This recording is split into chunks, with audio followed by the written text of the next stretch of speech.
మీరేం పీకుతున్నారా మీరందరూ?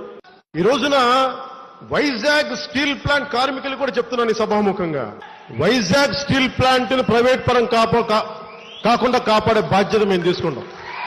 కానీ మేము నిలబడాలి. కట్ చేస్తే విశాఖ ఉక్కుని పార్టులుగా విడదీసి అమ్మేస్తా ఉన్నారు, విడగొట్టి అమ్మేస్తా ఉన్నారు విశాఖ ఉక్కుని. దానిలో భాగంగా ఒకే రోజు 34 విభాగాల ప్రైవేటీకరణ. మీరేం పీకుతున్నారా మీరందరూ? ప్రైవేటీకరణ జరగనీయము, అవ్వదు, మార్క్ మై వర్డ్స్ అని చెప్పా. ఈరోజు కట్టుబడినా స్వామి. 11,440 కోట్ల రూపాయలు ఈ ఇండస్ట్రీని రివైవ్ చేయడానికి ఇవ్వడం అనేది అరుదైన అనుభవం. 11 కోట్లు తీసుకొచ్చాము, బ్రహ్మాండంగా ఉద్ధరించాము, అది ఇది అన్నారు. కానీ జరిగింది ఏంటి? ఇప్పుడు చాలా లాభదాయకమైన 12 విభాగాలు బేరానికి పెట్టారండి. అంటే మీరు బట్టీలు బేరానికి పెట్టి మార్కెటింగ్ పెట్టి ఇంకేం మిగులుతుంది? అక్కడ డొల్లా ఉంటుంది. దాన్ని కూడా ఎందుకు, ఇది మన చేతుల్లో లేదని దాన్ని కూడా అమ్మేస్తూ ఉంటారు. మీరేం పీకుతున్నారా మీరందరూ?